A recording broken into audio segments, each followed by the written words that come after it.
এক একই আমি এই অন্ধকার ঘরে কি করে আসলাম? আমি তো নিজের রুমে ছিলাম। তাহলে?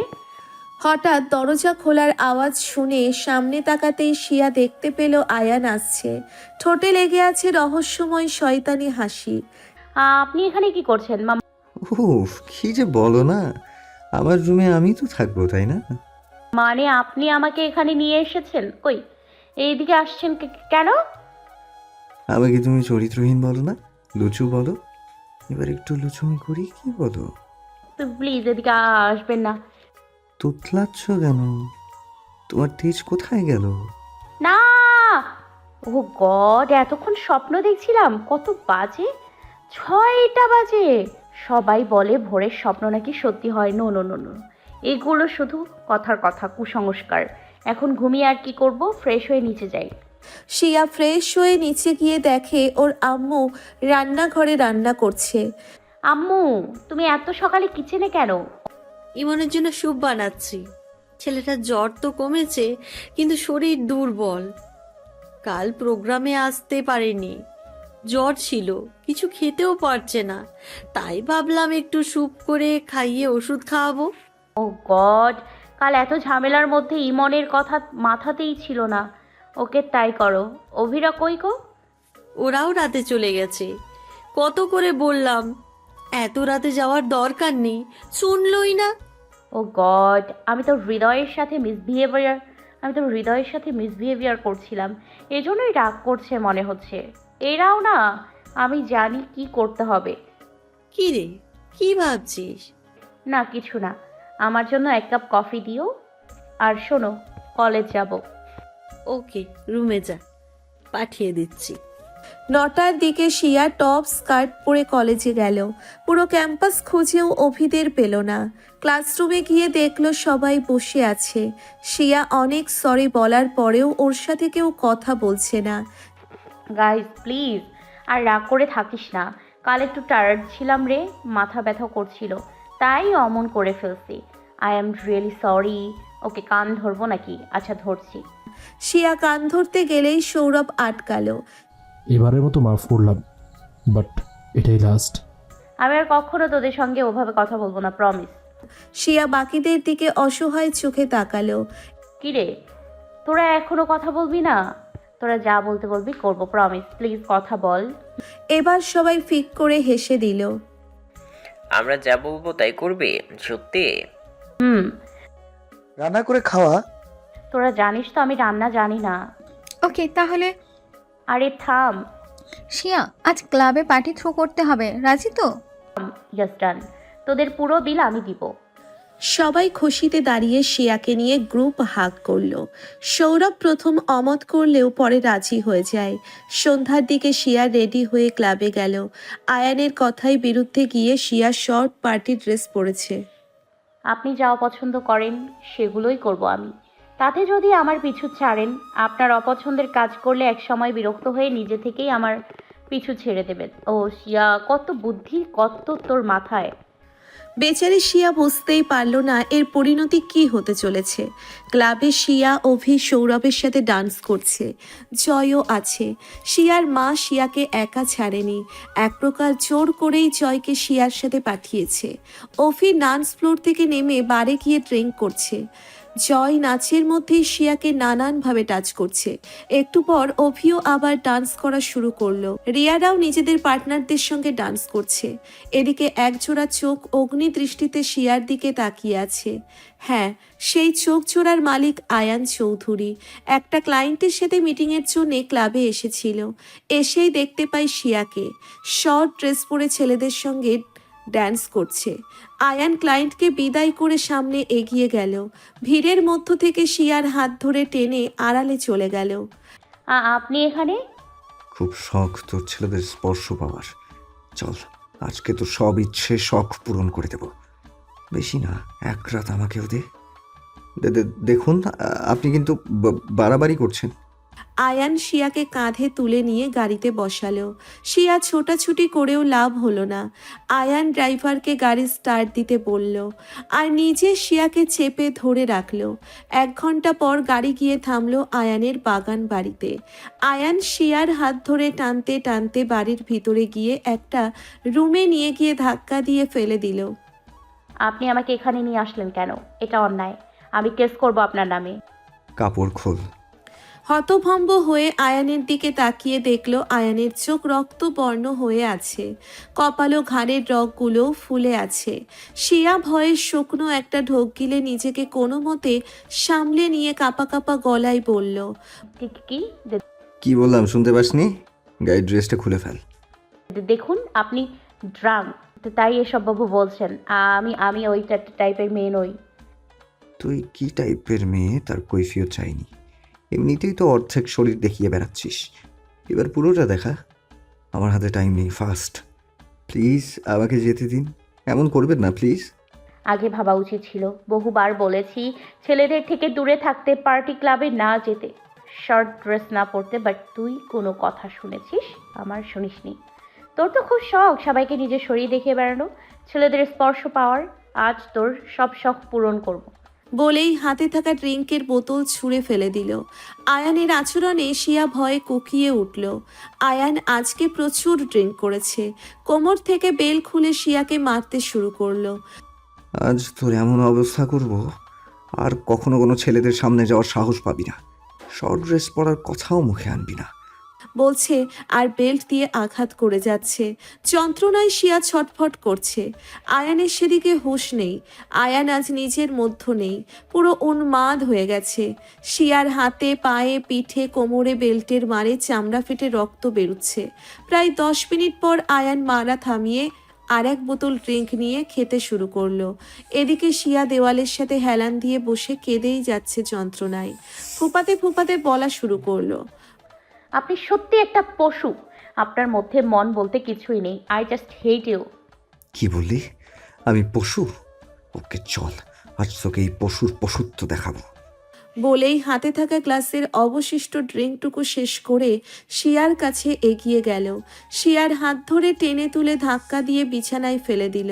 শিয়ার উপরে আধশোয়া হয়ে নিজের শার্টটা খুলে ফ্লোরে ছুঁড়ে ফেলল। তারপর ছাপিয়ে পড়ল শিয়ার ওপরে। শিয়া বাধা দিতে গিয়েও পারল না। সে একজন মেয়ে হয়ে একজন ছেলের শক্তির সাথে পেরে ওঠা অসম্ভব। তার উপর বেল্টের মারের আঘাতের যন্ত্রণা। প্রায় 2 ঘন্টা পরে আয়ান নিস্তেজ হয়ে শিয়াকে ছেড়ে শিয়ার পাশে উপর হয়ে শুয়ে পড়ল। আর শিয়া বিছানার চাদর টেনে নিজের গায়ে জড়িয়ে কাঁদতে লাগলো। সকালে ঘুম ভাঙার পর শিয়া নিজেকে বিছানায় শোয়া অবস্থায় আবিষ্কার করে। রাতে মেডিসিন আর মলম নেওয়ার কারণে ব্যথা অনেকটাই কম, তবুও ব্যথা আছেই। পাশে তাকিয়ে দেখলো আয়ান পাশে নেই। কোনো রকমে উঠে বসলো শিয়া। ঘরটা অনেক বড়। এই ঘরটা ওদের 2টো রুমের সমান হবে। শিয়া চারিদিকে তাকিয়ে তাকিয়ে দেখতে লাগলো ঘরটা পুরো কালো রং করা। এমনকি ঘরের ফার্নিচারগুলোও কালো রঙের, দরজা জানালা কালো রঙের। শিয়া বেশ অবাক হলো। দেওয়ালে ঝোলানো ঘড়ির দিকে তাকিয়ে দেখে সকাল 10:42 বাজে। বিছানা থেকে উঠে বাথরুমের দিকে এগিয়ে গেল। বাথরুমে ঢুকে দেখে পুরো বাথরুমের tiles, commode, shower, basin, towel everything কালো রঙের। শিয়া অনেকক্ষণ শাওয়ার নিল। আয়নার সামনে দাঁড়িয়ে দেখা ওর পুরো শরীরে বেল্টের আঘাতের চিহ্ন, গলায়, পেটে, বুকে আরো বিভিন্ন জায়গায় কামড়ের দাগ। পানি পড়ায় ক্ষত স্থানগুলোতে জ্বালা করছে।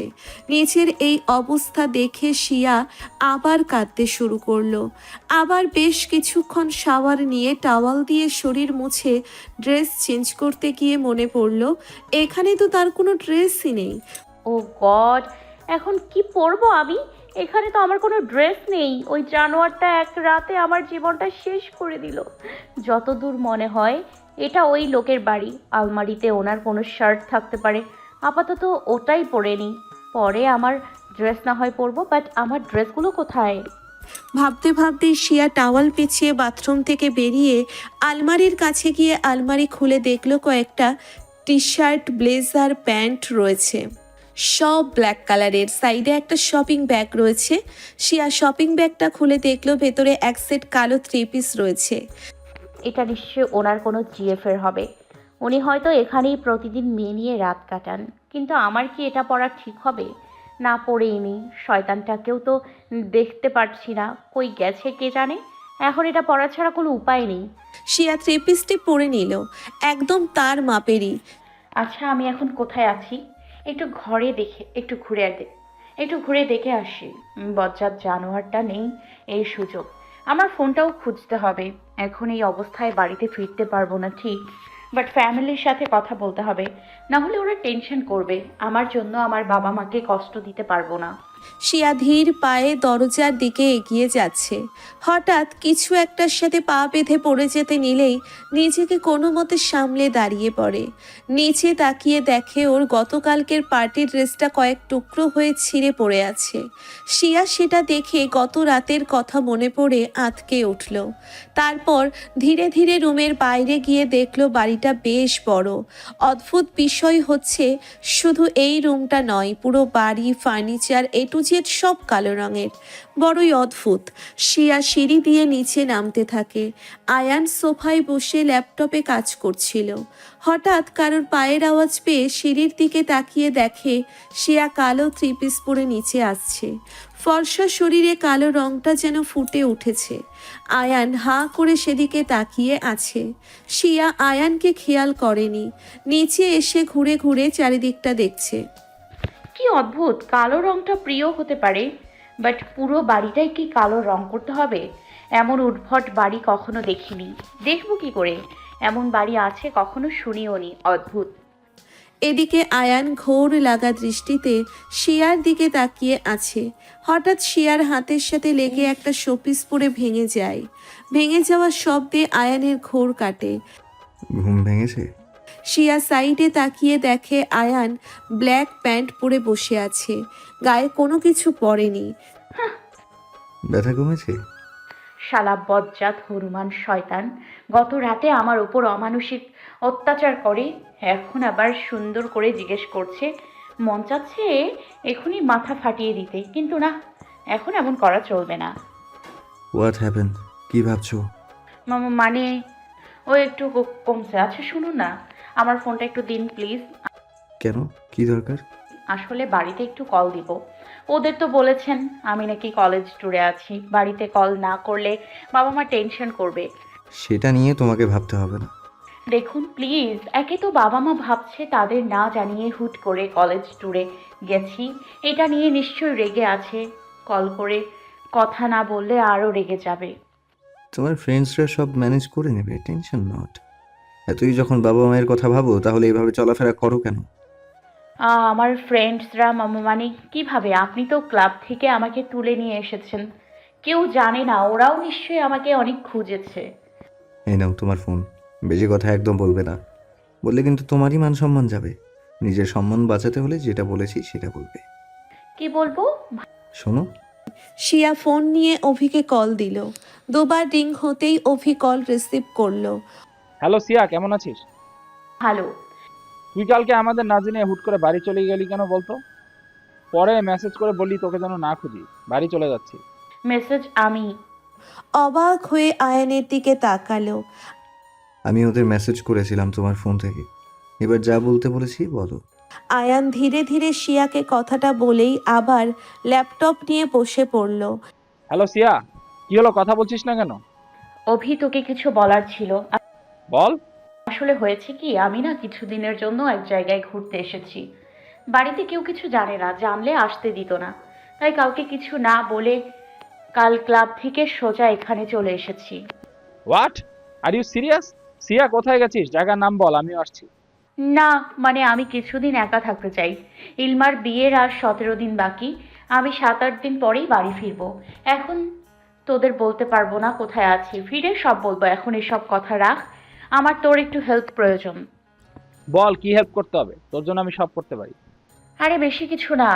আমার বাবা মা ফোন করে যদি আমার কথা তোদের কাউকে জিজ্ঞেস করে, তাহলে বলবি আমি তোদের সাথে কলেজ ট্যুরে গিয়েছি, 7-8 দিন পর আসবো। এত বড় মিথ্যে? প্লিজ দোস্ত, প্লিজ। ওকে, আমরা না হয় মিথ্যা বললাম, বাট ওরা যদি কলেজ প্রিন্সিপালকে কল করে তখন কি হবে? আয়ানের দিকে অসহায় চোখে তাকালো। আমি প্রিন্সিপালকে বলে রেখেছি, প্রবলেম নেই। আয়ান ফিসফিস করে বলল, হ্যাঁ অভি, প্রবলেম নেই। প্রিন্সিপাল স্যারকে নিয়ে ভাবতে হবে না, তোদের যেটা বললাম সেটা করলেই হবে। বলে দিস খুব জরুরি ছিল, তাই হুট করে ট্যুরে আসতে হলো, ফ্যামিলিকে বলারও টাইম পাইনি। বাকিদেরও আমার কথা বলে দে। ওকে মেরি জান। কি বললি? না কিছু না, টেক কেয়ার, বাই। হুম। কল কাটতেই আয়ান শিয়ার থেকে ফোনটা নিয়ে নিল। শোনো, তোমার ফেসবুক অ্যাকাউন্ট থেকে আননোন ফ্রেন্ডসদের আনফ্রেন্ড করে দিয়েছি। মেসেঞ্জারে তোমার ফ্রেন্ডসদের সাথে চ্যাট স্টোরি চেক দিলাম। হোয়াট? এটা অন্যায়। আপনি একে তো আমায় জোর করে তুলে এনে রেপ করেছেন, এখন আবার আমার ভার্চুয়াল লাইফ নিয়ে পড়েছেন। আপনি কেন এমন করছেন? প্লিজ আমায় মুক্তি দিন। সেটা সম্ভব নয়। গত রাতে কি বললাম মনে নেই? তোমাকে আমার পছন্দ হয়েছে। অন্য মেয়েদের শুধু এক রাতের জন্য বেড পার্টনার বানাই, বাট তোমাকে সারা জীবনের জন্য বানাতে চাই। মানে? মানে হলো, আমি যখনই তোমাকে কল করে আসতে বলবো তুমি তখনই আমার বাড়িতে চলে আসবে। না হলে সবাইকে বলে দেব তোমার আমার গত রাতের কথা। সেদিন জুলির বলা কথাগুলো নিয়ে অনেক ভেবেছি। সত্যি হয়তো আমি তোমাকে ভালোবেসে ফেলেছি, বাট জানি না এটা ভালোবাসা কিনা। শুধু এটুকুই জানি, আমার তোমাকে চাই, খুব করে চাই, সারা জীবনের জন্য চাই। এখন কিছু বলবো না, যেদিন চলে যাব সেদিন বলার বলে যাব। আমার ফেসবুক থেকে সবাইকে রিমুভ করা, আমাকে তুলে এনে রেপ করা, সব শোধ তুলবো। এখন আপাতত চুপ থাকি, এখন কিছু বলা মানেই বিপদ। আচ্ছা শিয়া, তুমি কি ছোট বাচ্চা? তুমি কি কিচ্ছু বোঝো না? মানে? এতগুলো ছেলে তোমার সাথে নেগেটিভভাবে কথা বলে, তবুও তুমি ওদের সাথে ফ্রেন্ডলি কথা বলো। তুমি কি বোঝো না ওরা কী ধরনের কথা বলে? আরে ওটা তো অভি আর আমার কলেজের কিছু ফ্রেন্ড, এমনি মজা করে এমন বলে, এগুলো মাইন্ডে নেব কেন? তুমি বাচ্চা নও শিয়া, যথেষ্ট অ্যাডাল্ট তুমি। একটা মেয়ের সাথে এরকম কথা বলার মানে মজা করা নয়। দেখুন, আপনি কিন্তু বেশি বেশি বলছেন। আপনি আমার ফ্রেন্ডদের চেনেন না তাই। স্টপ ইট শিয়া, গলা নিচু করে কথা বলো। শান্তভাবে কথা বলছি এই জন্য ভেবো না আমি তোমাকে কিছু বলবো না। গত গত রাতের কথা ভুলে যাওনি নিশ্চয়ই? ভয়ে এক ঢোক গিলল। না মানে? বাহ, তোমার এই সাহিত্যিক বন্ধু দেখছি কবিতার মাধ্যমে তোমার রূপ বর্ণনা করেছে, প্রপোজও করেছে। তুমি একসেপ্ট করো নিজে। সৌরভ কবিতা লিখতে ভালোবাসে, ওর স্বপ্নের রাজকন্যাকে নিয়ে কবিতা লিখে আমায় সেন্ড করেছিল, আমায় নিয়ে কিছু লেখেনি। Oh god, you are just impossible. আরে বোকা মেয়ে, মেসেজগুলো নিয়ে একটু মাথা খাটালেই বুঝতে। সৌরভের প্রতিটি পোস্টের ক্যাপশনে তিলওয়ালি লিখেছে। তিলওয়ালি কে বলো? আচ্ছা, আমি তো তোমার ওই দুই বন্ধুর বিহেভিয়ার দেখেই বুঝতে পেরেছি ওরা তোমাকে লাইক করে। বিশেষ করে অভি। ও তোমাকে কতটা কুনজরে দেখে কোনো আইডিয়া আছে তোমার? মানে আর কি বুঝবে তুমি? তুমি কি ওদের আচরণ দেখেও কিছু বোঝো না, নাকি বোঝার চেষ্টা করো না? কোনটা? কাল ডান্সের সময় কোথায় কোথায় টাচ করছিল জানো না? শুধু কাল নয়, এর আগেও এমন করেছে। তোমাকে ওয়ার্নিং দিয়েছিলাম ওদের থেকে দূরে থাকতে, বলেছিলাম, বাট তুমি। ওটা তো ডান্স স্টেপ। গড, ডান্স স্টেপে কেউ অত গভীরভাবে ফিলিং নিয়ে টাচ করে না। সৌরভ তো তোমাকে নিয়ে জড়াতে বিজি। আর তোমার সো কল্ড ফ্রেন্ড অভি কত নোংরাভাবে টাচ করছিল।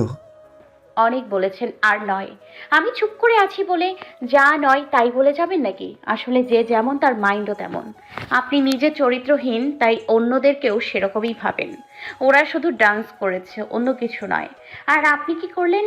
আমাকে তুলে এনে রেপ করেছেন, আমার লাইফটা হেউ করে দিয়েছেন, আর এবার পুরো লাইফটা শেষ করে দিয়েছেন আমার। আয়ান এবার রেগে উঠে দাঁড়িয়ে শিয়াকে দেওয়ালের সাথে চেপে ধরল। তুই বাধ্য করেছিস আমাকে। তোকে বারবার বারণ করার পরেও তুই পার্টি ক্লাবে গেছিস, শর্ট ড্রেস পরেছিস, সবাই তোকে চোখ দিয়ে গিলে খাচ্ছিল।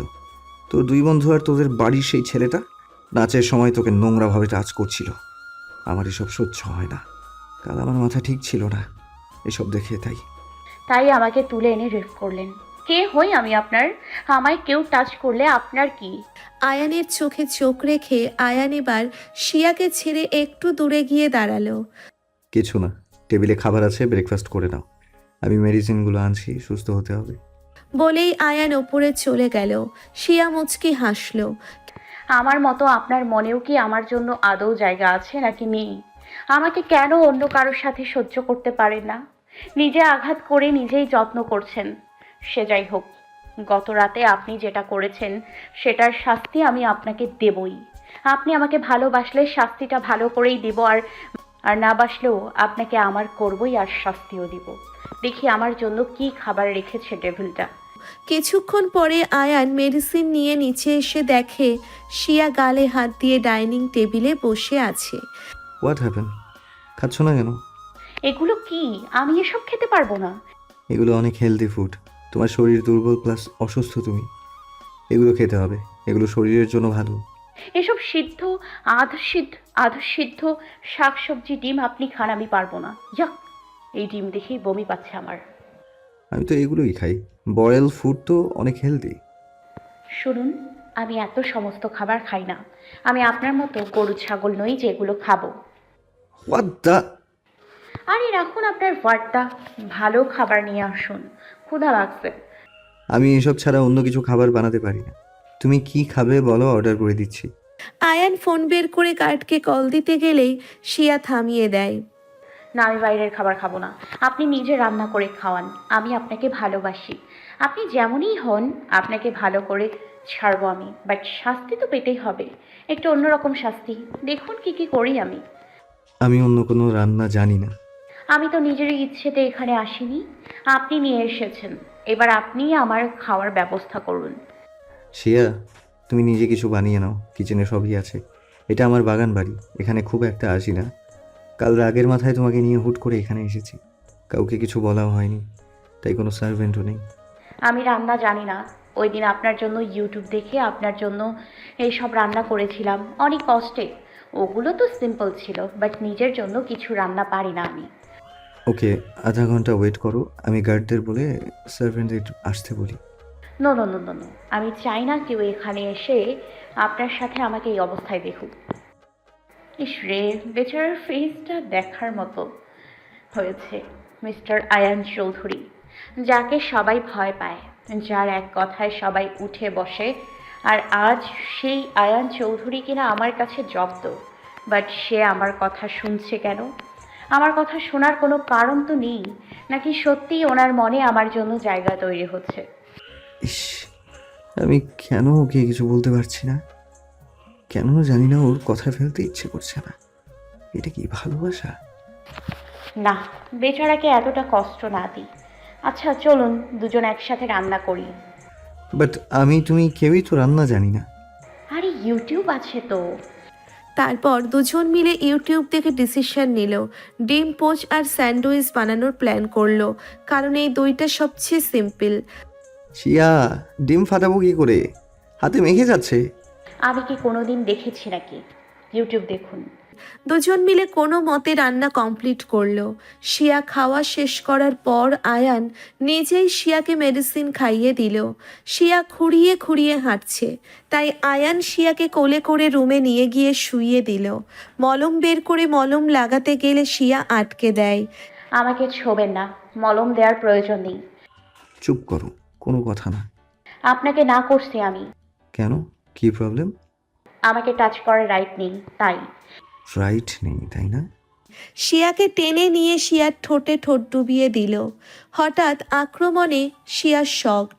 5 মিনিট পর ছেড়ে দিয়ে আরও বেশি কিছু যদি না চাও তাহলে চুপচাপ মলম লাগাতে দাও। শিয়া আর কিচ্ছু বলল না। এই লোককে বিশ্বাস নেই, আবার যদি রেপ করে তার থেকে মলম লাগিয়ে নেয়াই ভালো। আয়ান শিয়ার জামা ওপরে তুলে সব ক্ষতস্থানে একবার করে নিজের ঠোঁট ছুঁয়ে তারপর মলম লাগিয়ে দিল। শিয়া এক ধ্যানে আয়ানের কাজ দেখে যাচ্ছে। এভাবে দেখার দরকার নেই, তোমাকে ভালোবেসে কিছু করছি না। আয়ান চৌধুরীর মধ্যে কোনো মেয়ের জন্য কোনো জায়গা নেই। তোমাকে আমার ভবিষ্যৎ বেড পার্টনার হিসেবে চাই, তাই তোমাকে সুস্থ করে তুলছি, দ্যাটস অল। ভালোবাসা ভেবে ভুল করো না। এ বললেই হলো নাকি? আপনার চোখ যে অন্য কিছু বলছে মিস্টার, আমিও দেখব কতদিন এভাবে থাকেন। আয়ান শিয়ার ক্ষত স্থানগুলোতে মলম দেওয়া শেষ করে উঠে দাঁড়ালো। শোনো, ঘুমিয়ে যাও। হাই ডোজের মেডিসিন খেয়েছো, আজকের মধ্যেই ব্যথা কমে যাবে। দুপুর আর রাতের জন্য খাবার আনিয়ে রাখবো, পাকামি করে তোমার নিচে যাওয়ার প্রয়োজন নেই। কাল সকালে একটা জায়গায় যাব। কোথায় যাব এই অবস্থায়? ঠিক করে হাঁটতে পারছি না তো। আজকের মধ্যেই ব্যথা কমে যাবে। আর কোথায় যাব কালকেই দেখতে পাবে। ঘুমাও। তারপর আয়ান ব্যালকনিতে গিয়ে সিগারেট ধরিয়ে সিগারেট টানতে লাগলো। দুপুরে শিয়া ঘুম থেকে উঠে দেখলো আয়ান সোফায় বসে ল্যাপটপে মিটিং করছে। টি টেবিলে খাবার ঢাকা দিয়ে রাখা। আয়ান ইশারায় শিয়াকে খাবার খেতে বলল। শিয়া ঘুম ঘুম চোখে বাথরুমে গিয়ে ফ্রেশ হয়ে আসলো। তারপর খাবারের ঢাকনা সরিয়ে দেখে চিকেন বিরিয়ানি। শিয়া কোনো কিছু না ভেবেই গপাগপ খাওয়া শুরু করলো, যেন কত দিনের অভুক্ত ক্ষুধার্ত প্রাণী। খেতে খেতে গলায় খাবার আটকে কাশতে শুরু করলো শিয়া। আয়ান এক গ্লাস পানি শিয়ার সামনে ধরতেই শিয়া গ্লাসটা নিয়ে ঢকঢক করে পানি খেয়ে নিল। এই মেয়ে, ধীরে ধীরে খাও। তোমার খাবার তুমিই খাবে, কেউ নিয়ে যাচ্ছে না। আপনি খাবেন? আমি এসব অয়েলি ফুড খাই না। চুপচাপ খাবার শেষ করে মেডিসিন খেয়ে নাও। আমার আরও 3টা মিটিং অ্যাটেন্ড করতে হবে। তোমার জন্য এখানে বসে অনলাইনে মিটিং করতে হচ্ছে। আমি আপনাকে ধরে রাখছি নাকি? যান যেখানে খুশি। Shut up! তোমাকে এত কথা বলতে বলিনি। বেশি কথা বলো কেন? কথা না বলে খেয়ে নাও, না হলে গলায় আটকাবে আবার। আমি শ্, আর কথা নয়। মিটিংয়ে অ্যাটেন্ড করব।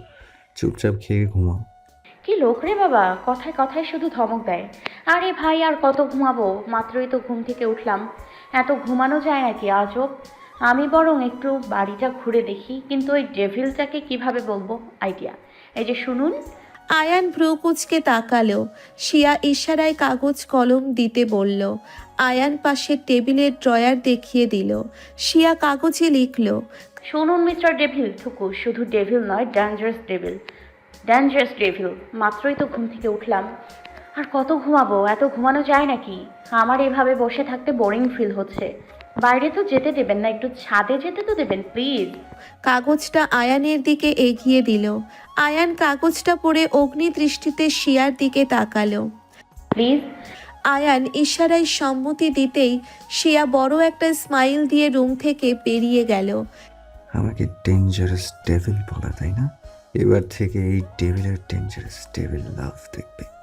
তারপর আয়ান মুচকি হেসে মিটিংয়ে কনসেন্ট্রেট করলো। এদিকে শিয়া ছাদে গিয়ে চারিদিকে তাকিয়ে দেখতে লাগলো। জনশূন্য এক জায়গা। দূর দূরান্ত অবধি বাড়ি ঘর, মানুষের চিহ্ন অবধি নেই। বাড়িটা বেশ বড় জায়গা নিয়ে করা। চারিদিকে পাঁচিল দেওয়া। কালো গোলাপ সহ আরও অনেক নাম না জানা কালো রঙের ফুলের গাছ দিয়ে ভরপুর। মানুষটা সত্যি অদ্ভুত। এনার জীবনে কি কোনো রং নেই নাকি? ড্রেস আপ থেকে শুরু করে বাড়ি গাড়ি ফার্নিচার টু জেড কালো রঙের। মানুষের জীবন সাদা কালো হয় এমন শুনেছি, বাট অনলি ব্ল্যাক। আমি আপনার জীবনের রং আনবই, প্রমিস। বাট আপনি এমন অদ্ভুত কেন? কি আপনার রহস্য? জানতে হবে। সন্ধ্যার দিকে আয়া মিটিংগুলো শেষ করে দেখে সন্ধ্যা হয়ে গেছে। শিয়া এখনো রুমে আসেনি। চিন্তিত হয়ে আয়ান শিয়াকে খুঁজতে ছাদে গিয়ে দেখে শিয়া আকাশের দিকে তাকিয়ে আছে। আয়ান শিয়ার পেছনে গিয়ে দাঁড়ালো। তাতেও শিয়ার কোনো রেসপন্স নেই। আয়ান শিয়ার কাঁধে হাত রাখতেই শিয়া একবার পিছনে ঘুরে আয়ানকে দেখে মুচকি হেসে আবার সামনে ঘুরে আকাশের দিকে তাকালো। আজকে চাঁদটা কত সুন্দর, তাই না? মেঘগুলো চাঁদকে আড়াল করার চেপে করছে, বাট পারছে না। কাউকে অন্ধকার করা কি এতই সহজ? চাঁদ নিজে উজ্জ্বল থাকতে চায়, তাই এই কালো মেঘগুলো চাঁদকে অন্ধকারে ঢাকতে চেয়েও পারছে না। আমাদের মানুষের জীবনটাও এমন। কিছু কিছু মানুষ অন্যকে নিজের ক্ষতি করার সুযোগ দেয় বলেই অন্যরা তার জীবন অন্ধকারে ঢেকে দেয়। অনেক সময় কাছের মানুষের বিশ্বাসঘাতকতাও মানুষকে অন্ধকারে যেতে বাধ্য করে। জীবনটাকে এই কালো মেঘের মতো অন্ধকারে ঢেকে দেয়। এমন এক অন্ধকার, যে অন্ধকার থেকে বের হওয়া যায় না। আয়ানও আকাশের দিকে তাকিয়ে বলল। কে বলেছে বের হওয়া যায় না? চাইলেই বের হওয়া যায়। একটু কঠিন, বাট ইম্পসিবল হয়। জানো, এই অন্ধকার মানুষকে এমনভাবে আষ্টে পৃষ্ঠে ঘিরে ফেলে, তখন সেই অন্ধকারের বেড়াজাল থেকে কখনোই বের হওয়া যায় না। মানুষের পুরো জীবনটাই কালো হয়ে যায়। চারদিকে শুধু কালো অন্ধকার ছাড়া কিছুই দেখতে পাওয়া যায় না। কালো ছাড়া তখন সেই ব্যক্তির কোনো রঙই ভালো লাগে না। কাছের মানুষের বিশ্বাসঘাতকতা আর অবহেলা খুবই খারাপ জিনিস। আকাশের দিকে তাকিয়ে কথাগুলো বলে এক দীর্ঘশ্বাস ফেলল আয়ান। আপনারও তো কালো রং পছন্দ, বিকজ আমার দেখা আপনার ড্রেস আপ, বাড়ি গাড়ি ফার্নিচার সব কিছুই কালো। আপনার সাথেও কি কেউ বিশ্বাসঘাতকতা করেছে? আয়ানের দিকে ঘুরে কৌতূহল হয়ে প্রশ্ন করল শিয়া। হ্যাঁ, আমার ফ্যামিলি। ও মাই গড, কি বলছিলাম আমি? নো নো, আমি আমার জীবনের অতীত কাউকে বলতে চাই না। এটা যে খুবই কঠিন। কি হলো বলুন, আপনার ফ্যামিলি মানে? কিছু না, রাত হয়ে যাচ্ছে, নিচে চলো, ডিনার করতে হবে। বলুন না, নিজের ভেতরের কষ্টগুলো কারোর সাথে শেয়ার করলে মন হালকা হয়। নিচে চলো। আরে সিয়া! আয়ানের ধমকে কেঁপে উঠল শিয়া। আর কিছু না বলে আয়ানের আগেই নিচে চলে গেল। রুমে ঢুকে বিছানার এক কোণায় গুটিসুটি হয়ে শুয়ে পড়ল। নিজেকে কি মনে করেন উনি? যখন তখন আমাকে ধমকাবে, গায়ে হাত তুলবে, আবার নিজেই কেয়ার করবে। আমি কি ওনার খেলনা পুতুল নাকি? ভালোবাসা এত বেদনার কেন? এমন একজনকে ভালোবেসে ফেললাম যে কিনা ভালোবাসতেই জানে না, যার কাছে মেয়ে না পণ্য স্বরূপ। ফুপিয়ে কাঁদছে শিয়া। কিছুক্ষণ পর আয়ান রুমে এসে দেখে শিয়া বিছানায় শুয়ে থেকে কাঁদছে। ইস, বেশি করে ফেললাম মনে হয়। ও তো কোনো অন্যায় করেনি, এখন রাগ করে না খেয়েই শুয়ে পড়েছে। সিয়া, ওঠো, খেয়ে নিবে। শিয়া চুপ করে শুয়ে আছে। দেখো, এক কথা বারবার বলতে ভালো লাগে না। হাই ডোজের মেডিসিন আছে, খাবার খেতে হবে। ওঠো, না হলে আমার যে খারাপ কেউ হবে না। শিয়া আর কিচ্ছু না বলে লাফ দিয়ে উঠে একা একাই খাবারের প্যাকেট খুলে খাওয়া শুরু করলো। খাবার শেষ করে মেডিসিন খেয়ে আবার শুয়ে পড়ল শিয়া। আয়ান একটা দীর্ঘশ্বাস ফেলে সিগারেট ধরিয়ে ব্যালকনিতে গিয়ে দাঁড়িয়ে সিগারেট টানতে লাগলো। I am sorry Siya, but আমি তোমাকে আমার অতীত জানিয়ে হার্ট করতে চাই না। আমার অতীতটা খুবই যন্ত্রণাদায়ক। এর আগের মাথায় এমনিতেও তোমার সাথে অনেক বড় অন্যায় করে ফেলেছি। জানি না কখনো ক্ষমা করবে কিনা। ড্রিঙ্কের বোতল হাতে নিয়ে আবার কি মনে করে বোতলটি রেখে দিয়ে হাতে থাকা সিগারেটে লাস্ট টান দিয়ে সিগারেটটা ফেলে দিল আয়ান। তারপর বিছানায় এসে শিয়াকে পেছনে থেকে জড়িয়ে শুয়ে পড়ল। শিয়া ওপর থেকে আয়ানের হাত সরিয়ে দিলে আয়ান আরও শক্ত করে শিয়াকে জড়িয়ে ধরল। কাল তোমার জন্য একটা সারপ্রাইজ আছে, এখন ঘুমিয়ে পড়ো। শিয়া আর কিচ্ছু বলল না। আয়ান শিয়াকে নিজের দিকে ঘুরিয়ে নিজের বুকের সাথে শিয়াকে জড়িয়ে নিয়ে ঘুমিয়ে পড়ল। শিয়া সরে যেতে গিয়েও পারল না। কেন জানি আয়ানের বুকে থাকতে ভালোই লাগছিল। কিছুক্ষণ আয়ানের দিকে তাকিয়ে শিয়াও ঘুমিয়ে পড়ল। পরের দিন সকালে শিয়ার আগে ঘুম ভাঙল। সে এখনো আয়ানের বুকে, আয়ান শিয়াকে আষ্ঠে পৃষ্ঠে জড়িয়ে ঘুমিয়ে আছে। শিয়া এক ধ্যানে আয়ানের ঘুমন্ত মুখের দিকে তাকিয়ে আছে। ইস, কি নিষ্পাপ চেহারা! দেখে মনেই হচ্ছে না এই মানুষটা এতটা রাগী। ওই দিন রাতের কাজের জন্য আপনার চোখে আমি অনুতাপ দেখতে পেয়েছি, বাট আপনার এতটাই অ্যাটিটিউড, এতই ইগো যে একটা সরিও বললেন না। আরে আমি তো আপনাকে ভালোবাসি, আপনার চোখেও আমার জন্য চিন্তা, ভয়, ভালোবাসা দেখেছি। তাহলে কেন কিছু বলছেন না? এত ইগো আপনার। বাট আমিও শিয়া, আপনার জীবনের রং নিয়ে আসবো। আপনাকে ভালো করার দায়িত্ব আমার। নিজের কাছে নিজেই প্রমিস করছি। 7:45 বাজে, যাই ফ্রেশ হয়ে নিই। শিয়া আয়ানের থেকে নিজেকে ছাড়িয়ে ফ্রেশ হতে গেল। শিয়া ফ্রেশ হয়ে এসে রুমে এসে দেখে আয়ান বিছানায় নেই, হয়তো কোথাও গিয়েছে।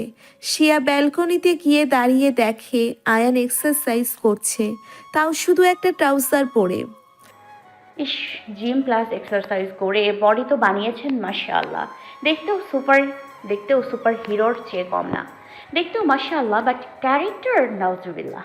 আপনার এই নাউজুবিল্লাহ ক্যারেক্টারকে মাশাআল্লাহ ক্যারেক্টার বানানোর জন্য আমি কোনো কিছু করতে পিছু পা হব না। শিয়া মনে কথাগুলো বলতে বলতে ফ্লোরে পায়ের কাছে কিছু ফিল করলো। নিচু হয়ে দেখে অনেকগুলো সিগারেটের পোড়া অংশ আর ছাই পড়ে আছে। আর পাশে টি টেবিলে কয়েকটা ফাঁকা ড্রিঙ্কের বোতল। ব্যালকনির কর্নারের বুকশেলফ রয়েছে, বাট সেখানে একটাও বই নেই। বিভিন্ন ব্র্যান্ডের দামি ড্রিঙ্কের বোতল সাজিয়ে রাখা। শিয়া সেদিক থেকে চোখ সরিয়ে আবার সামনে তাকিয়ে দেখে আয়ান নেই। এদিক সেদিক চোখ ঘুরিয়ে আয়ানকে খুঁজতে লাগলো শিয়া। হঠাৎ পেছন থেকে কেউ শিয়ার কোমর ছড়িয়ে ধরায় চমকে উঠল শিয়া। কে? আমাকে খুঁজছো নাকি? শিয়ার কানের কাছে ফিসফিস করে বলল। আয়ানের আওয়াজ শুনে স্বস্তির নিঃশ্বাস ফেলে আয়ানের দিকে ঘুরে দাঁড়ালো শিয়া। না, আপনাকে কেন খুঁজবো? আমি মানে ওই আর কি বাগানের ফুলগুলো দেখছিলাম আর কি। এক্সকিউজ মি ম্যাডাম, এখানে আমি এই সময় এক্সারসাইজ করি, আর এখানে কোনো ফুলের গাছ নেই যে তুমি ফুল দেখবে। এটা আমার বেডরুম। আমি এসব ফুলের শোভা পছন্দ করি না, তাই আমার ব্যালকনির সামনে কোনো ফুল গাছ লাগাইনি। শিয়া তো আয়ানের কথাই থতমত খেয়ে গেল। সত্যি তো এটাই, ও আয়ানকেই খুঁজছিল। কথা ঘোরানোর জন্যে শিয়া বলল। আচ্ছা, এই শেলফে এতগুলো ড্রিঙ্কের বোতল কেন?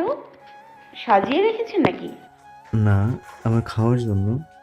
চোখ পিটপিট করে তাকালো শিয়া। সিরিয়াসলি, ড্রিঙ্ক আমার রেগুলার হ্যাবিট। প্রতি রাতেই ড্রিঙ্ক করি, না হলে ঘুম হয় না। এখানে বেশি আসা হয় না, তাই অল্প দেখেছো। আমি আমার যে বাসাতে থাকি, আমার বেডরুম, সব জায়গায় ড্রিঙ্কের বোতল পাবে। খাবে নাকি? কোনটা খাবে বলো? তোমার সাথে কয়েক পেগ নেওয়াই যায়। ছি ছি, আমি এসব খাই না। ড্রিঙ্কের গন্ধ আমি সহ্য করতে পারি না, বমি আসে। বাহ, এগুলো কি করে? তুমি তো পার্টি করো, তোমার সব ফ্রেন্ডসই ড্রিঙ্ক করে। তুমি কি করো তখন? Juice, Pepsi, Coca Cola. তাই নাকি? ভালো। আমি দিনে ড্রিঙ্ক করি না, কাজে বিজি থাকি।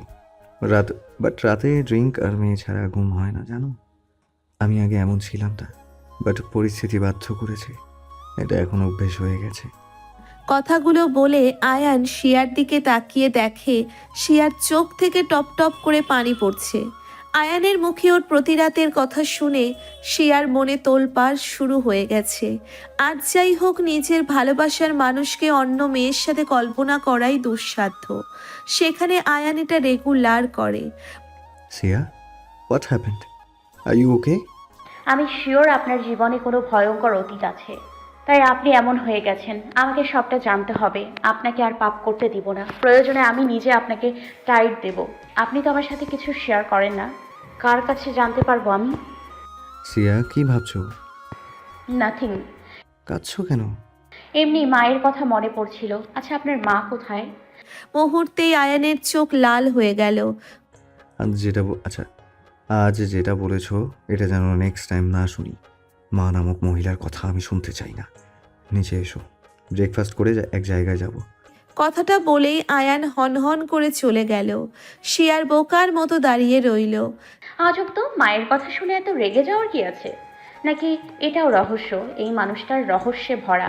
তারপর শিয়া নিচে গেলে শিয়াকে অমলেট আর ব্রেড খেতে দিয়ে নিচে ফ্রুট জুস খেয়ে ওপরে চলে গেল। কিছুক্ষণ পর রেডি হয়ে নিচে আসলো। খাওয়া শেষ হলে উপরে গিয়ে রেডি হয়ে নাও। শিয়া আয়ানের কথা শুনে আয়ানের দিকে তাকিয়ে আর এক দফা ক্রাশ খেলো।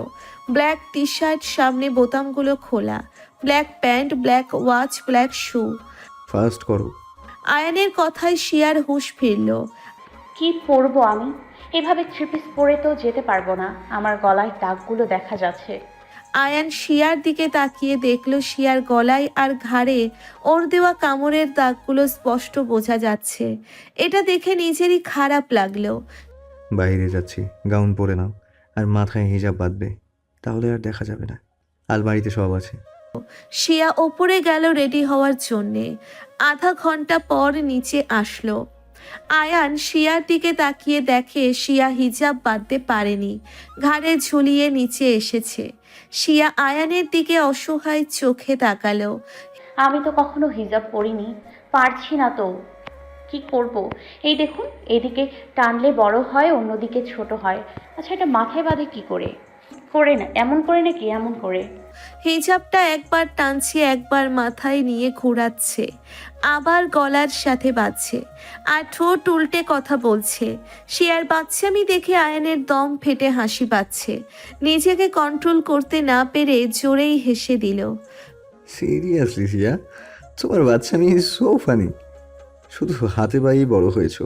এসব কি সিয়া? এইভাবে কেউ হিজাব নিয়ে টানাটানি করে? পেটে হাত দিয়ে হেসে চলেছে আয়ান। শিয়ার দুর্বলতা নিয়ে আয়ানের হাসি শুনে শিয়ার রাগ হলেও আয়ানের দিকে তাকিয়ে ওর হাসি দেখে মুহূর্তেই শিয়ার রাগ ভ্যানিশ হয়ে গেল। শিয়া মুগ্ধ নয়নে এক ধ্যানে আয়ানের হাসি দেখে যাচ্ছে। এই প্রথম আপনাকে হাসতে দেখলাম। হাসলে আপনার গালে টোল পড়ে জানতাম না তো। অবশ্য কারোরই জানার কথা না, সব সময়ই তো অ্যাটিটিউড আর রাগে লুকিয়ে থাকেন। উফ, এই হাসিটা আপনার সৌন্দর্য আরেক দফা বাড়িয়ে দিচ্ছে। আরও একবার ক্রাশ খেলাম। আয়ানের হাসি থামছেই না, পেট ধরে হেসে চলেছে। হেই, তুমি কিভাবে ঠোঁট উঠে কথা বলছো দেখো, তোমার ফেস দেখে হাসি পাচ্ছে। আপনাকে হাসলে ভালোই দেখায়। সবসময় এমন হাসি খুশি থাকলেই তো পারেন। আউট অ্যাংরি বার্ড হয়ে থাকেন কেন? গোমরা মুখ। জন্মের সময় আপনার মা কি আপনার মুখে মধুর বদলে নিম পাতার রস দিয়েছিল নাকি? জন্মের পর প্রতিটা মা তার সন্তানকে মিষ্ট ভাষা শেখায়, আর আপনি ও ও গড, আমি ওর মায়ের কথা কেন বললাম? উনি তো বারণ করেছিলেন। শিয়ার কথা শুনে আয়ানের হাসি থেমে গেল। চোখ লাল বর্ণে পরিণত হতে সময় নিল না। গাঢ় কপালের রোগ লক্ষণও ফুলে উঠেছে। চোয়াল শক্ত করে দাঁতে দাঁত চেপে বলল, তোমাকে আগেও বলেছি ওই মহিলার কথা না বলতে, বাট তুমি। হাতের মুঠো শক্ত করে দেওয়ালে জোরে জোরে ঘুষি দিচ্ছে। হাত থেকে রক্ত ঝরছে, যেন শিয়াকে মারতে না পেরে সব রাগ দেওয়ালের ওপর ঝাড়ছে। শিয়া বারবার আয়ানকে থামানোর চেষ্টা করছে, সরি বলছে, তবুও আয়ানের থামার নাম নেই। বরং সে আরও জোরে জোরে দেওয়ালে ঘুষি দিচ্ছে। হাত থেকে ঝরঝর করে রক্ত ঝরছে। সেদিকে আয়ানের খেয়াল নেই। পরিস্থিতি নিয়ন্ত্রণে আনতে শিয়া সাহস করে আয়ানের সামনে গিয়ে দাঁড়ালো। আয়ান দেওয়াল থেকে হাত সরিয়ে শিয়ার দিকে চোখ গরম করে তাকালো। শিয়াকে কিছু বলতে যাবে তার আগেই শিয়া আয়ানকে জড়িয়ে ধরল। পা উঁচু করে আয়ানের ঠোঁটে ঠোঁট ডুবিয়ে দিল। হঠাৎ করে শিয়া এমন করবে আয়ানের কল্পনারও বাইরে। আয়ান চোখ বড় বড় করে দাঁড়িয়ে রইল।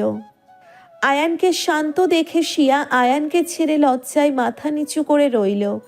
আয়ান কিছু বলবে তার আগেই শিয়া নিজেকে সামলে নিয়ে বলল, আপনি বসুন, আপনার হাতে ব্লিডিং হচ্ছে। ফার্স্ট এড বক্স কোথায়? বলেই শিয়া এদিক ওদিক করতে লাগলো। আয়ান এখনো ঘোরের মধ্যে আছে। শিয়া নিজে থেকে ওকে কিস করলো। শিয়াকে ছুটতে দেখে আয়ান জিজ্ঞাসু দৃষ্টিতে শিয়াকে প্রশ্ন করলো, কি হয়েছে, ছুটছো কেন? আরে ফার্স্ট এড বক্স কোথায়? দেখুন তো, আপনার হাতে এখনো ব্লিডিং হচ্ছেই। আয়ান মুচকি হেসে ইশারায় বেডের পাশের ড্রয়ারটা দেখিয়ে দিল। শিয়ার ড্রয়ার খুলে ফার্স্ট এইড বক্স পেয়ে গেল। এটাও কালো রঙের দেখে শিয়ার মেজাজ বিগড়ে গেল। বাট সেদিকে পাত্তা না দিয়ে আয়ানের পাশে বসে তুলো দিয়ে রক্ত মুছে স্যাভলন দিয়ে পরিষ্কার করে ঔষধ লাগিয়ে ব্যান্ডেজ করে দিল। আয়ান মুগ্ধ হয়ে শিয়ার কাজ দেখে যাচ্ছে। মনে হচ্ছে মাথা ওর নয়, শিয়ার লেগেছে। তোমাকে আমার চাই সিয়া, সারা জীবনের জন্য। আমার মনে কোনো মেয়ের জন্য কোনো জায়গা ছিল না, কিন্তু আমার অজান্তেই তুমি আমার মন হৃদয়ে বসে গেছো। আজকে তোমাকে আমার করবই। তোমাকে নিয়ে আর পাপ করতে চাই না। ডান। What happened? কি হলো আবার? হিজাবটা বাঁধবো কি করে? কেন, তোমার ইউটিউব আছে না? ওফো, ভুলেই গিয়েছিলাম। বাট আমার ফোন তো আপনার কাছে, ইউটিউব দেখবো কি করে? চলো একসাথেই দেখি। তারপর দুজন মিলে ভিডিও দেখে হিজাব বাঁধা শিখে নিল। আয়ান নিজেই শিয়াকে হিজাব বেঁধে দিল। শিয়া আয়নার সামনে দাঁড়িয়ে নিজেকে দেখছে। ও, হিজাবে আমাকে তো খারাপ লাগছে না, ভালোই লাগছে। আগে জানলে রেগুলার হিজাব মারতাম। পারফেক্ট। এখন থেকে বাড়ির বাইরে গেলে, কলেজে গেলে এভাবেই যাবে। নয়, হ্যাঁ। এবার চলো, লেট হয়ে যাচ্ছে। আচ্ছা, আমরা কোথায় যাচ্ছি বলুন না প্লিজ। সারপ্রাইজ। আর কোনো কথা না, চলো। তারপর আয়ান শিয়াকে নিয়ে বাড়ি থেকে বেরিয়ে গাড়িতে উঠল। সামনে পেছনে দুটো করে চারটে গার্ডের গাড়িও আছে। পুরো রাস্তা শিয়া আর আয়ান কোনো কথা বলেনি। আয়ান নিজেই ড্রাইভ করছে। শিয়া একবারও গাড়ির গ্লাস নামিয়ে দিতে বলেছিল, বাট শিয়াকে কেউ দেখে ফেলতে পারে তাই গ্লাস নামিয়ে দেয়নি। বোরিং হতে হতে শিয়া একসময় ঘুমিয়ে যায়। প্রায় 2.5 ঘন্টা পরে ওরা গন্তব্যে পৌঁছে যায়। এর মধ্যেই শিয়ার ঘুমও ভেঙে গেছে। আয়ান গাড়ি থেকে নেমে শিয়াকে নামতে বলল। শিয়া গাড়ি থেকে নেমে সাইমন তাকিয়ে দেখে অনেকগুলো ছোট বড় বাচ্চা ফুল নিয়ে দাঁড়িয়ে আছে। শিয়া অবাক হয়ে আয়ানের দিকে তাকালো। আয়ান মুচকি হেসে শিয়ার হাত ধরে সামনের দিকে এগিয়ে গেল। বাচ্চারা ওদের দিকে হৈ হৈ করে উঠল। সবাই এসে আয়ানকে জড়িয়ে ধরল। মাম্মাই, এটা কি আমাদের মাম্মানি? একটা 4 বছরের বাচ্চা আয়ানের কানে ফিসফিস করে বলল। হিয়া মামুনি ও তোমার মাম্মানি, যাও হাক করো। হিয়া গিয়ে বাকি সবাইকে শিয়াকে দেখিয়ে কি যেন বলল। তারপর সবাই গিয়ে শিয়াকে জড়িয়ে ধরল। কেউ কেউ শিয়ার কিসি দিচ্ছে। শিয়া তো এমনিতেই বাচ্চা পাগল, এতগুলো বাচ্চা পেয়েও নিজেকে বাচ্চাদের সঙ্গে বাচ্চা হয়ে গেছে। হেসে হেসে ওদের সাথে খেলছে, মজা করছে, আর আয়ান মুগ্ধ হয়ে শিয়াকে দেখে যাচ্ছে। কিছুক্ষণ পরে একজন মহিলা আসলো। বাচ্চারা সবাই ভেতরে চলো, আয়ান বাবা মাত্র এসেছে। আসছে না আসতেই জ্বালাতন শুরু করে দিয়েছো। চলো ভেতরে চলো, ওকেও ভেতরে ঢুকতে দাও। মহিলাটির কথায় আয়ানের ঘোর কাটে। মহিলাটিকে দেখেই মিলি আন্টি বলে জড়িয়ে ধরে। আন্টি কেমন আছো? আলহামদুলিল্লাহ, তুই কেমন আছিস? অনেক দিন পর এসেছিস, ভুলে গেছিস আমায়? মালয়েশিয়া গিয়েছিলাম একটা কাজে, তাই আসতে পারিনি। 3 দিন হচ্ছে দেশে ব্যাক করেছি। এই দেখো চলে আসলাম তোমার কাছে। ও লেলে, আয়ানের থুতনিতে হাত দিয়ে হাতে চুমু খেলো। শুকিয়ে গেছিস বাবা, বড় হয়েছিস, এখন তো একটা বিয়ে করতে পারিস। ইস, কি যে বলো, আসতে না আসতে আবার শুরু করলে। তুমি তো জানো সব। দেখ বাবা, সব মেয়ে কিন্তু এরকম হয় না। তোর মা বোন ভুল করেছে বলে সব মেয়েকে তাদের সাথে তুলনা করা ভুল। তোর জীবনে এখন কাউকে প্রয়োজন, ভালোবাসা দরকার তোর। ঠিকই বলেছো, সব মেয়ে এক নয়। আচ্ছা চল ভেতরে চল। আর হিয়া? শিয়ার কোলে হিয়াকে দেখতে পেল। এই মেয়েটা কে? আমাদের মাম্মানি। আন্টি, ও হলো ইনসিয়া, আর সিয়া উনি হলেন মিলি আন্টি। ছোট থেকে উনি আমাকে বড় করেছেন। আসসালামু আলাইকুম আন্টি। ওয়ালাইকুম আসসালাম, ভেতরে এসো। আয়ান তুইও? ওই দেখো পাগলটা চলে গেল কোথায়? বাচ্চাদের সাথে খেলতে। জানো তো, ও উপরের যতটা শক্ত দেখায় ততটা নয়। ও মন থেকে বাচ্চাদের মতোই সরল। পরিস্থিতি ওকে এমন করে দিয়েছে। কেন আন্টি, কি এমন কারণ যে উনি এমন হয়ে গেলেন, পাপের রাস্তা বেছে নিলেন? পরে বলবো, ভেতরে চলো এখন। হুম। আচ্ছা, আয়ান কি তোমাকে ভালোবাসে? কেন? মানে আয়ান এখানে যাকে তাকে তো নিয়ে আসবে না বিশেষ কেউ ছাড়া। আজ অবধি ও একাই এসছে এখানে। যখন খুব বেশি মন খারাপ হয় তখন এখানে চলে আসে, বাচ্চাদের সঙ্গে সময় কাটায়। এখানে আসলেও নিজেও বাচ্চা হয়ে যায়। অনেক বলেছি আর কত একা থাকবি, একটা বিয়ে করে নে। বাট ওর একই কথা, মেয়েদের বিশ্বাস করতে নেই, সব মেয়েই খারাপ। তবে যেদিন মনের মতন কাউকে পাবো, যে আমার হৃদয় দখল করবে, তাকে বিয়ে করব। এখানেও নিয়ে আসবো বিয়ের আগে। আর আজ প্রথম কোনো মেয়েকে নিয়ে এখানে আসলো, আর সেটা হলো তুমি। ও আচ্ছা, ইনি হয়তো সবই জানেন, এনার থেকেই আমাকে সব জানতে হবে। কথা বলতে বলতে শিয়া আর মিলি আন্টি ভেতরে চলে এলো। শিয়া আশ্রমের বাগানের দিকে তাকিয়ে দেখলো আয়ান বাচ্চাদের সঙ্গে কানামাছি খেলছে। আয়ান দৌড়চ্ছে। যতটা গম্ভীর আর রাগী ভাবতাম, উনি তো মোটেও এমন নয়। কে বলবে উনি এতটা রাগী? কি সুন্দর বাচ্চাদের সঙ্গে মজা করে খেলছে। শিয়া আয়ানের দিকে তাকিয়ে মুচকি হাসছে। আয়ান শিয়াকে দেখতে পেয়ে দৌড়ে আসলো। সিয়া, চলো চলো, অনেক মজা হবে। বলেই শিয়ার হাত ধরে টেনে নিয়ে গেল। মিলি আন্টি মুচকি হেসে রান্নাঘরের দিকে গেল। মেয়েটাকে ভালোই লেগেছে, অহংকার নেই, কি সুন্দর বাচ্চাদের আপন করে নিয়েছে। আমার আয়ানের সাথেও মানিয়েছে। আমি শিওর আয়ান এই মেয়েকে ভালোবাসে। এই ইনশিয়াই পারবে আয়ানকে ভালো পথে আনতে। আমাকেও ইনশিয়ার সঙ্গে কথা বলতে হবে। আয়ানের কোনো আচরণ না যেন ওকে ভুল না বুঝে। ওকে সবটা জানাতে হবে। ইনশিয়ার চোখেও আমি আয়ানের জন্য ভালোবাসা দেখেছি। এবার একটু পরখ করে দেখতে হবে, ইনশিয়াও অন্য মেয়েদের মতন আয়ানের নাম, ডাক, সম্পত্তি আর শারীরিক চাহিদার জন্য ভালোবাসে, নাকি নিঃস্বার্থভাবে ভালোবাসে।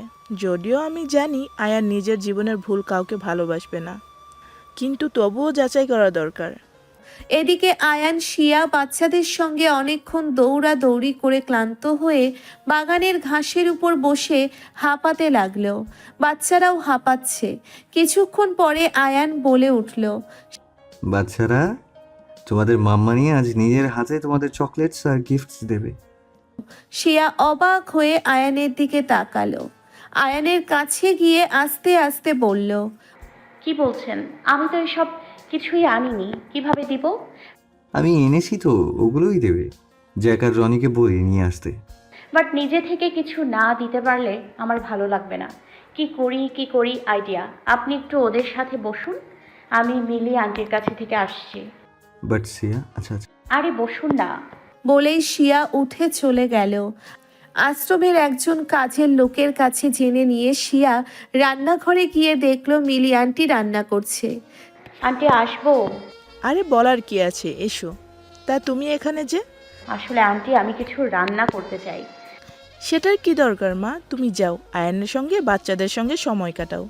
আসলে আন্টি আমি তো জানতাম না উনি আমাকে এখানে নিয়ে আসবেন, তাই বাচ্চাদের জন্য কিছু আনতে পারিনি। তাই ভাবলাম নিজে হাতে কিছু বানিয়ে বাচ্চাদের খাওয়াই। বাচ্চাদের খুব ভালোবাসো তাই না? অনাথ বাচ্চাগুলোর কোনো গার্জিয়ান নেই।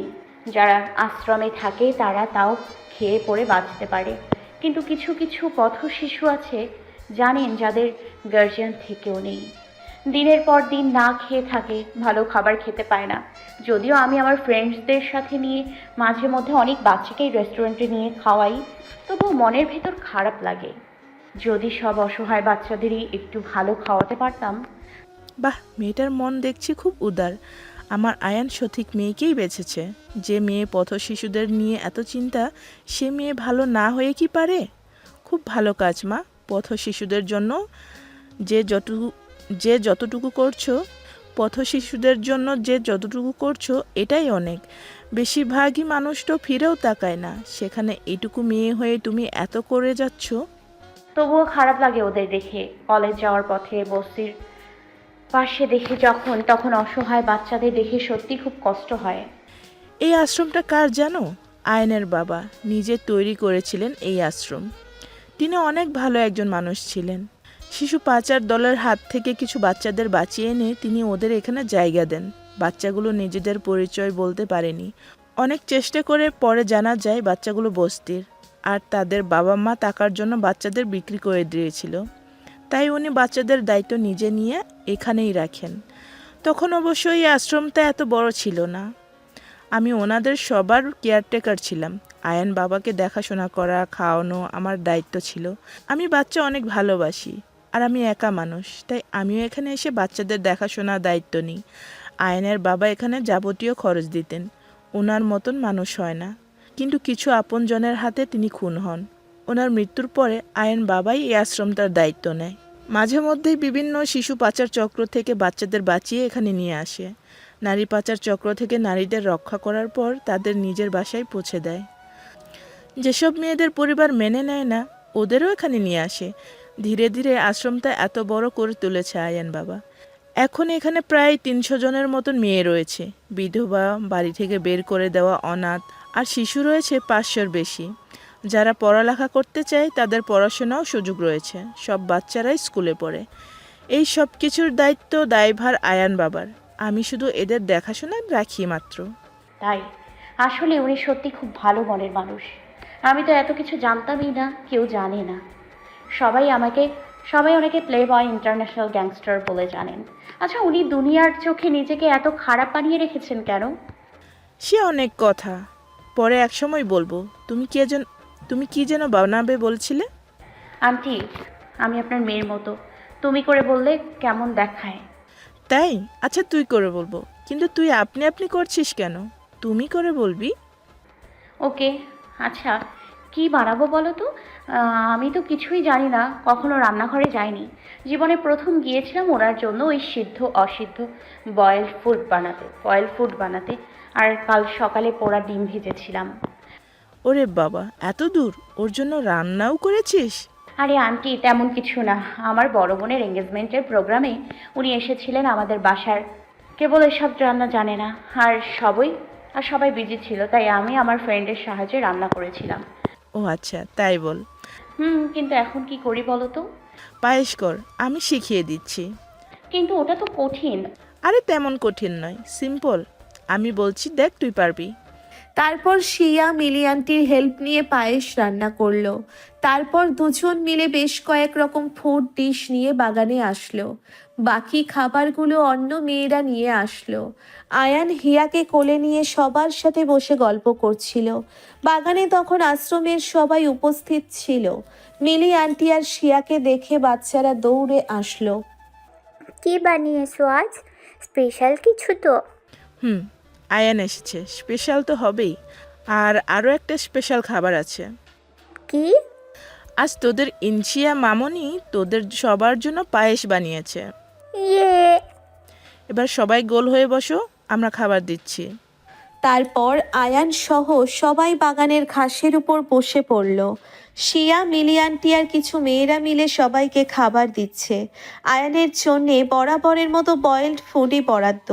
শেষ পাতে শিয়া সবাইকে পায়েস দিয়ে আয়ানকে দিতে গিয়ে থেমে যায়। ও সরি, খেয়াল ছিল না। আপনি তো আবার এসব খান না। শিয়া চামচেটা সরাতে গেলেই আয়ান শিয়াকে থামিয়ে নিজেই পায়েস নিয়ে খেতে শুরু করলো। শিয়াও বেশ খুশি হলো। আর সবচেয়ে খুশি হলো মিলি আন্টি। আজ 14 বছর পর তুই সাধারণ খাবার খাচ্ছিস, সবটা ইনশিয়ার কৃতিত্ব। ইনশিয়াই পারবে তোকে সাধারণ জীবনে ফিরিয়ে আনতে, এটা আমার বিশ্বাস। আয়ানদের খাওয়া শেষ হলে আয়ান বাচ্চাদের নিয়ে সাইডে চলে যায়। তারপর শিয়া, মিলি আন্টি আর মেয়েরা খাবার খেতে বসে পড়ে। খাওয়া শুরু করবে তখনই হিয়া এসে শিয়ার হাতে একটা কাগজ ধরিয়ে দিল। শিয়া ভ্রুকুচকে হিয়ার দিকে তাকালো। মাম্মানি, এখানে তোমার নাম লিখো তো। কেন বাবু, এটা কিসের কাগজ?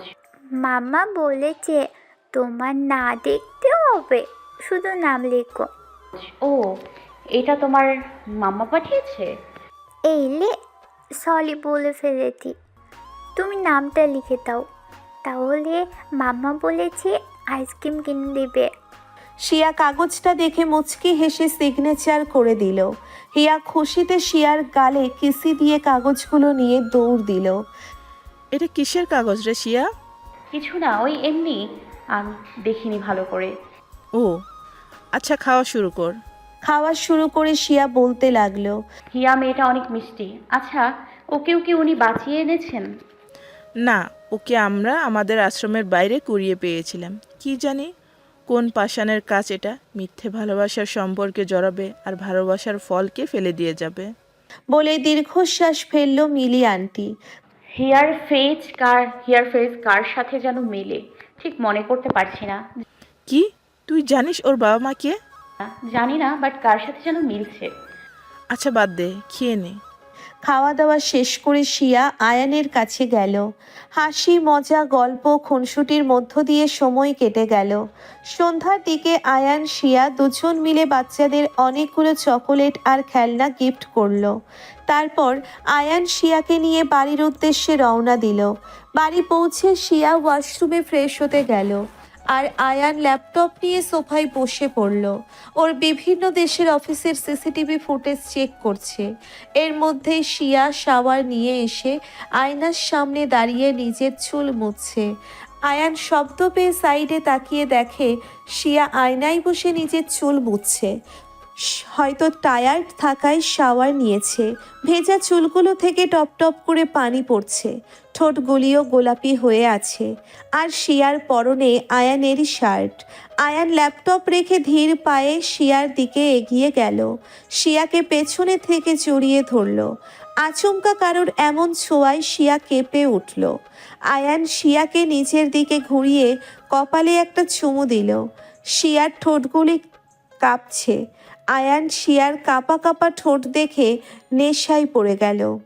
সে শিয়ার ঠোঁটে নিজের ঠোঁট ডুবিয়ে দিল। কিছুক্ষণ পর ঠোঁট ছেড়ে আয়ান শিয়াকে কোলে নিয়ে বেডে শুইয়ে দিয়ে নিজেও ওর উপর আধ শোয়া হলো। তারপর ধীরে ধীরে শিয়ার দিকে এগোতে লাগলো। হঠাৎ কি মনে করে শিয়াকে ছেড়ে উঠে ব্যালকনিতে চলে গেল আর হাত মুঠো করে জোরে জোরে শ্বাস নিতে লাগলো। হঠাৎ এমন হওয়ায় শিয়া অবাক হয়ে গেল। হঠাৎ করে আয়ানের কি হলো? এমন কাছে আসা আবার চলে যাওয়া শিয়ার মাথার ওপর দিয়ে গেল। এদিকে আয়ান একটা সিগারেট ধরিয়ে সিগারেট টানতে লাগলো। যদিও এখন তোমার উপর আমার লিগালি অধিকার আছে, তবুও তোমার অনিচ্ছায় আমি তোমাকে টাচ করতে চাই না। তখন আমি হিয়াকে দিয়ে তোমাকে আমাদের বিয়ের রেজিস্ট্রি পেপারে সিগনেচার করিয়েছি, কারণ আমি তোমাকে হারাতে চাই না। বাট তুমি তো সেটা জানো না। কিন্তু কি করব, আমার তো এখন নিজের কাউকে চাই, যারা নিজ থেকে আমার কাছে আসে। এটা আমার অভ্যাসে পরিণত হয়েছে, যার জন্য দায়ী আমার এই জন্মদাত্রী। কথাগুলো মনে মনে বলেই একটা দীর্ঘশ্বাস ছাড়লো আয়ান। সেলফ থেকে একটা ড্রিঙ্কের বোতল নিয়ে ড্রিঙ্ক করতে লাগলো। হঠাৎ কি মনে করে জ্যাককে কল করলো। Hello Jack, immediately special room ready করো, আমি আসছি। বোতলটা রেখে আয়ান রুমে এসে নিজের শার্ট চেঞ্জ করতে লাগলো। শিয়া এতক্ষণ ধরে আয়ানকে দেখছিল। এবার সে প্রশ্ন করলো। আপনি কি কোথাও যাচ্ছেন? আয়ান শিয়ার কথার জবাব না দিয়ে নিজের বডিতে বডি পারফিউম স্প্রে করছে। কি হলো বলুন, আমার প্রশ্নের উত্তর দিন। এত রাতে কোথায় যাচ্ছেন? কি হলো, চুপ করে আছেন কেন? আয়ান চুপচাপ রেডি হচ্ছে। হঠাৎ আয়ানের ফোন বেজে উঠল। আয়ান কল রিসিভ করলো। Ready? Okay, I am coming.